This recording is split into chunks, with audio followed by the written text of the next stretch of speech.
Kucing yang tengah tak bermaya ni, yang macam korang tengok ni, nama dia sebenarnya Barley. 2 ekor ni adalah kucing yang mana datang nyot-nyot-nyot masuk dalam pagar rumah aku. Sebab kan depan rumah aku ni kedai makan, biasanya memang akan ada pembuangan kucing-kucing, tak kisah besar tangan ke, besar tapak tangan, besar betis, semua akan ada, tak kisah peringkat umur macam mana sekalipun. Jenis aku pula, kalau nampak kucing baru datang, memang susah lah nak tolak, akan bawa masuk juga. Dan nampak monyot, mulalah kita pergi cari daun rumput helikopter. Daun rumput helikopter ni bagus tau, terutama sekali kalau kucing demam, ada parvo ataupun kucing tu tengah dehydrated. Korang boleh rebus daun rumput helikopter yang bercabang 3 daunnya, lepas tu bunga dia putih, rebus sampai ke akar, cuci betul-betul, make sure tak diracun, lepas tu sejukkan bagi makan dekat kucing. Lebihan tu simpan dalam peti ais. Barley tak dapat nak survive, yang putih tadi awal-awal, yang dapat survive-nya adalah spring roll malam. Masa ni aku tak dapat detect pun sebenarnya dalam badan dia ada virus parvo. Tapi aku biasanya kalau ada kematian kucing, aku akan basuh sangkar dan juga lantai-lantai, dan masa tu aku akan terlebih rajin lah sebab kawasan-kawasan sekitar tu aku akan cuci. Tapi sebabkan budak Barley tu dah mati, rutin dan kekerapan aku pergi cari daun rumput helikopter dekat sekeliling rumah, memang aku tambah kekerapan untuk pergi cari daun rumput helikopter ni dekat sekeliling rumah aku. Spring roll malam ni memang selalu follow. Dia kucing hitam tau. Aku memang favourite, suka sangat-sangat kucing hitam. Tapi kebanyakannya kucing hitam ni tak umur panjang pun dengan aku. Mungkin tak berjodoh lagi. Macam korang tengok video first, Barley dengan spring roll malam tu memang sejak daripada dulu lagi, lepas pada kes kucing aku mati sebab parvo banyak itu, sebab aku terlalu sayang, aku pun pergilah gabung siap-siap. Jadi amaran dekat sini, kalau bawa balik stray, jangan gabung terus. Macam yang tengah berguling-guling ni, korang tengok, yang ini sebenarnya Coffee. Coffee ni aku ambil dekat sekolah, kecil-kecil besar tangan aja, ada masalah mata, cacing kalau korang ingat lagi. Sekarang ni dah cantik, dah besar, tapi sayangnya umur dia tak panjang disebabkan kesilapan dan kekhilafan aku untuk kes Barley dan spring roll tadi. Sebab tu orang cakap sayang-sayang ni berpada-pada dan juga berbaik-baik ni pun kena berpada-pada. Bila kita bela kucing ni, memang prevention is better than cure. Sebab nak cure binatang yang kena penyakit yang kita tak tahu ni memang susah. Jadi better asingkan dulu selama 14 hari kita kuarantin sebelum campur. Sebenarnya si budak spring roll malam dan juga Barley tu dah cukup lama dah aku kuarantinkan sampailah spring roll malam ni sihat. Tapi selepas 2 minggu dapat detect yang rupanya Coffee ni dapat kena virus parvo. Awal-awal aku suka sangat Coffee ni sebab ekor dia selalu je berjengkit-jengkit, bergerak-gerak macam gitu. Macam Ariel TV atau nenek kita yang dulu yang selalu kena betulkan sebab nak tengok channel TV tu. Lebih macam gitulah ekor. Jangan terkeliru, dekat sini ada 2 ekor warna hitam. Yang spring roll malam tu nama dia spring roll sebab ekor dia memang berpusing-pusing. Kalau yang ekor bergerak-gerak tu, yang tu aku namakan Coffee. Jadi nak jadikan cerita, dalam around 3 minggu ke atas macam tu, aku campurlah spring roll malam dan juga Coffee sekali dengan Fluffy dan Smoky abu-abu. Tapi Smoky abu-abu dan Fluffy dapat vaksin. Untuk spring roll malam ni dikecualikan dulu sebab vet cakap better sebulan ke atas barulah kita dapat proses vaksin untuk make sure dalam badan dia tu betul-betul dah virus tu dah melemah. Jadi tak vaksin lah si budak spring roll malam ni. Hari-hari, minggu-minggu sampailah habis sebulan, memang rutin akulah pergi kutip daun rumput helikopternya. Daun ni macam ginilah, bunga putih. Lepas tu selain daripada aku rebus, aku letak juga racik-racik, letak dalam makanan bagi dia makan. Walaupun dah tersalah langkah, tapi masih lagi pantau dan memantau-mantau. Anak-anak kucing ni memang aku selalu pantau, tengok macam mana dia bermain dengan Dojik, Fluffy pun elok, Smoky abu-abu pun okey. Kalau nak bagi makan pun, diorang memang excited sekali. Kalau wet food ni kita buka aja penutup ataupun buka aja plastik, terus datang berderu-deru macam ni. Nampak spring roll malam dan juga Coffee nak masuk. Kita jadi mak kucing ni, kalau ada yang makan laju memang kena duduk dekat luar. Tapi yang makan lambat, kita kena selamatkan dulu perut diorang ni, bagi diorang makan dulu dengan tenang. Kalau tak nanti lambatlah makan. Macam Fluffy ni, makan dia terlalu slow. Jadi 2 ekor ni memang selalu akan menang dulu kalau buat makan. Almaklumlah, Smoky dan Fluffy ni mulut dia kecil sikit. Berbezalah dengan kucing domestik, mulut besar sekali buka. 2, 3, 4 kali kucing ni makan. Inilah kucing ni, mulut kecil betul. Kalau makan memang perlahan sangat. Kalau mak dia si cheese lagilah. Bila bela kucing kan, setiap pagi apa yang aku buat, aku akan tengok ada tak kucing yang murung, tak nak makan, bulu mencacat-cacat untuk detect sama ada dia demam, berak ataupun dekat bahagian buntut ada tak najis yang melekat disebabkan oleh cair yang terlampau. Aku tak ingat around dalam beberapa hari lepas tu, dia aktif betul, berguling-guling, bermain, duduk, bersantai dengan spring roll. Then next day tu aku perasan dia start masuk dalam plastik sampah, lepas tu menyorok-nyorok, macam tak nak jumpa dengan orang. Sebenarnya kucing ni kalau dia dah start menyorok-nyorok, sebenarnya tu ada satu tanda juga. Tanda bukan tanda dia nak pergi, mungkin tanda badan dia dah tak selesa ataupun dia cari ruang yang tertutup untuk jaga suhu badan dia tu daripada sejuk. Dojik pula tak makan samai, berebut nak masuk dalam plastik ni mengalahkan Coffee. Coffee kecil dia nak masuk juga dalam plastik ni. Kalau menyorok memang jumpa Dojik ni, kalau Coffee mungkin tak jumpa sebab dia hitam. And then the next day aku start nak bagi makan tapi dia dah tak nak. Dekat sini aku dah tak sedap hati sebab kucing ni kalau tak makan mesti ada something wrong dalam mulut dia. Bila aku bagi treats dekat dia ni, masa ni dia macam nak jilat tapi jilat dia tu tak sampai. Nak jilat-jilat dia niat aja. Nampak tak kepala dia macam bergerak-gerak. Dia nak jilat tapi tidak jilat. Aku harap korang faham macam mana ya. Kita dah bagi macam gini, macam ginilah dia nak jilat tapi sebenarnya dia tak jilat pun.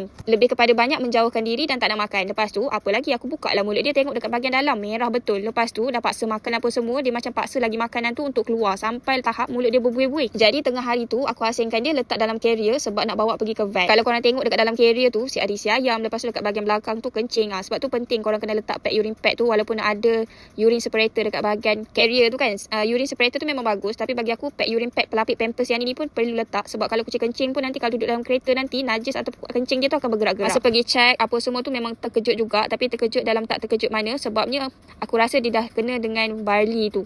Jadi lepas daripada positif parvo tu memang terus asingkan letak jauh-jauh. Sebenarnya bila uruskan kucing parvo ni memang kita kena banyak tenang dan juga kena rajin lah sebab selain daripada bagi makan, make sure dia minum air, kawasan sangkar bersih dan terjaga, pengurusan diri sebagai bibik pun perlu diutamakan. Maksud aku dekat sini, bila korang nak uruskan kucing yang kena parvo, jangan campur pengurusan waktu tu sama dengan waktu korang uruskan kucing yang kena parvo. Nak bagi korang mudah faham, bila handle kucing yang kena parvo, korang kena naik, cucikan diri, make sure baju apa semua dah bersih dan korang tak ada kontak rapat dengan kucing yang kena parvo, barulah uruskan kucing yang sihat. Tapi apa yang aku buat sebab waktu masa pun limit, aku akan uruskan kucing-kucing yang sihat, termasuk bersihkan litter box, isi air, isi makanan dan semua proses-proses tu barulah last kali aku akan uruskan si Coffee. Jadi mak-mak kucing ni memang risau. Nak lagi kalau kucing kena parvo, selera makan memang tak ada langsung. Macam-macam makanan aku beli. Snappy Tom, lepas tu ada yang bentuk bubur, yang race choice tu shrink. Selain daripada bersih, bagi makan, bagi minum, kawasan dorang ni pun kena basuh dengan klorok kalau boleh hari-hari. Sebab virus parvo ni dia boleh hidup untuk jangka masa yang lama. Tak silap aku pada seharian aku di Doodle, dia boleh hidup di kawasan sekitar dalam tempoh 6 bulan dan setahun. Sebab tu bila kita tanya je dekat vet mesti akan sarankan untuk kita cuci kawasan tu dengan klorok, lepas tu bilas, make sure bagi bersih untuk tak nak bagi infection dan juga allergic dekat bulu kucing yang tengah duduk-duduk dekat kawasan yang korang dah cuci dengan klorok tadi. Coffee ni duduk dengan aku around dalam 4 hari je. 4 hari tu pun tanda-tanda makan minum pun kurang, berbeza dengan cincau yang masa awal-awal. Cincau tu lama juga aku jaga dia dekat seminggu, lepas tu aku tak dapat jaga, pergi hantar dekat vet. Untuk kes Coffee ni aku tak nak pengalaman aku yang masa dengan cincau tu berulang balik. Masa vet tanya dekat aku nak wardedkan si Coffee ataupun tak, aku pilih untuk tak warded sebab aku rasa jaga dia lebih berbaloi daripada aku hantar dekat vet, dan aku akan cuba kumpul masa. Tapi untuk parent yang tengah struggle mental, fizikal dan keuangan disebabkan kucing korang kena parvo dan terpaksa letak di vet, korang jangan putus asa dan jangan terasa dengan apa yang aku cakap, sebab aku memang selit gila bila korang letak dekat klinik dan masih lagi usaha untuk tolong dorang instead of buang. Sebabnya Coffee, Barley bukan kucing pertama yang aku bela, yang mana aku adopt, ambil depan rumah ataupun masuk dalam pagar rumah aku yang ada virus parvo. Sebenarnya kalau ikutkan kepada lama-lama dulu, banyak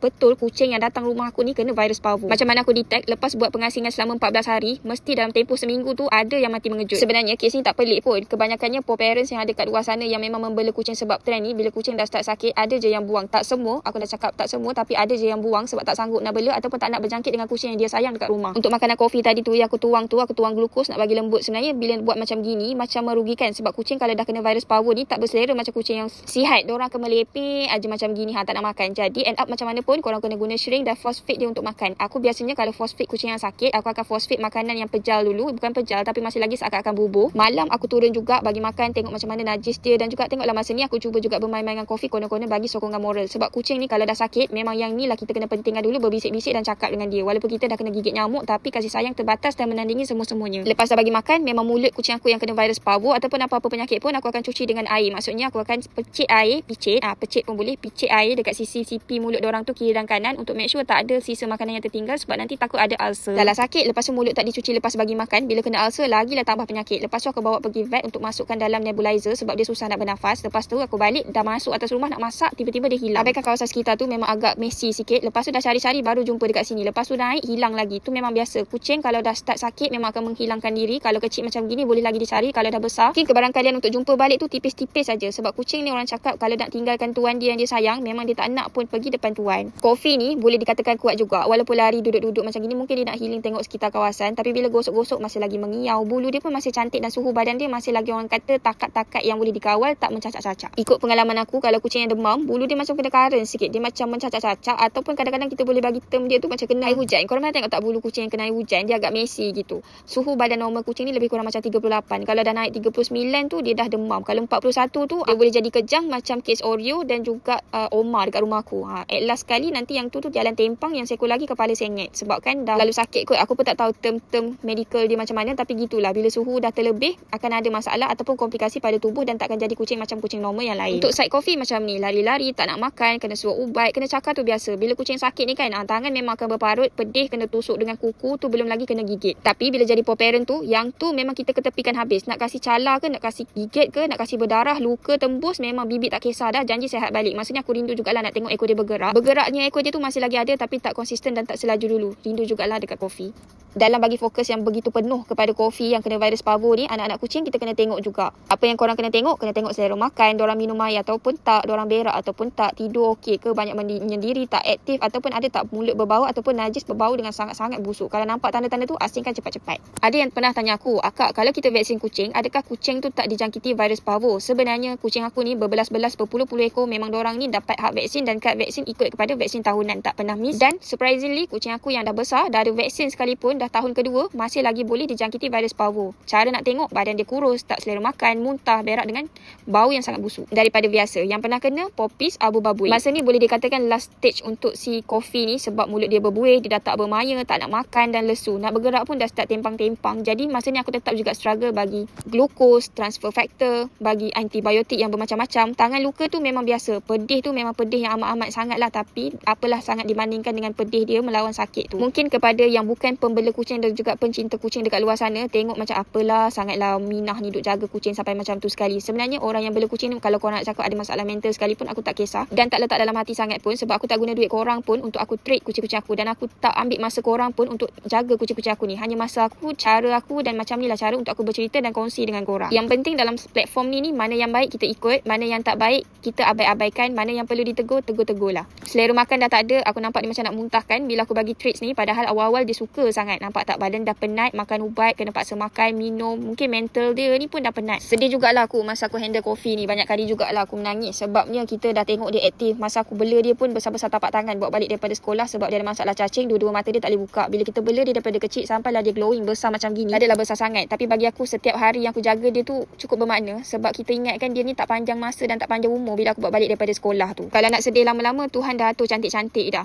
Ni video sebelum tau, memang baju nampak sama, tapi waktu bagi makan ni aku bagi makan dekat dorang dulu, lepas tu barulah aku bagi makan ubat dekat si Coffee. Bila cari-cari isi ayam bagi makan dekat dorang, bila dorang tak reject ni pun aku dah bersyukur dah. Maksudnya mungkin badan dorang ni ada virus, tapi ketahanan badan dorang lagi kuat. Benda tu pun boleh jadi. Jadi nak cakap dekat sini, kalau sekarang ni korang tengah berhadapan dengan kucing korang tengah sakit, sekarang tangan korang tengah pegang shrink dan juga korang tengah buntu macam mana nak bagi kucing korang kuat balik, aku harap korang kuat tau. Jangan putus asa, dan paling penting sekali, jangan buang kucing korang tu dan jagalah sampai akhir hayat dia. Walaupun tangan korang berparut, pedih-pedih nak mandi, nak makan, rasa sakit-sakit, tapi isi kulit korang boleh sembuh dan korang boleh baik semula selepas 3 ke 4 hari. Tapi kalau kucing korang yang korang dah jaga daripada kecil sampai besar macam gini, dah tak larat nak bangun, untuk parent, korang mesti akan ingat benda ni sampai mati. Jadi jangan remehkan nyawa kucing, sebab apa yang korang jaga ni lebih kepada amanah, dan juga kita jaga nyawa binatang. Kalau korang sekadar jaga-jaga as hobi, bila kucing dah start sakit, mulalah korang lari, dan konon-kononnya mungkin nyawa dia sampai situ je nanti. Kesianlah dekat dorang. Jadi jagalah kucing korang tu sampailah akhir hayat. Paling penting nanti, walaupun orang kata kenangan tu tak manis, tapi korang ada pengalaman yang paling penting sekali untuk korang jadikan satu pengalaman baru untuk korang jaga kucing ke depan hari, lebih baik daripada kucing korang yang dah pergi tinggalkan korang suatu hari nanti. Parut dekat tangan ni memang boleh hilang, tapi kenangan korang jaga dia sampailah dia tak bernyawa dan keras macam gini, takkan hilang sampai bila-bila, dan mungkin di akhirat nanti dorang lah yang cakap dekat Tuhan yang mana, ya Allah, dia pernah tolong aku suatu ketika dulu, masukkanlah dia dalam syurga. Aku tak mengharap banyak, tapi aku harap sekarang ni mana-mana parent yang tengah jaga kucing yang kena parvo, aku harap korang kuat dan korang jangan putus asa tau. Sebab ingat, Allah uji sebab Allah sayang, dan kucing korang pun nak tengok last cara korang jaga dorang sampai dorang pergi tinggalkan korang buat selama-lamanya. Jadi kekal kuat tau.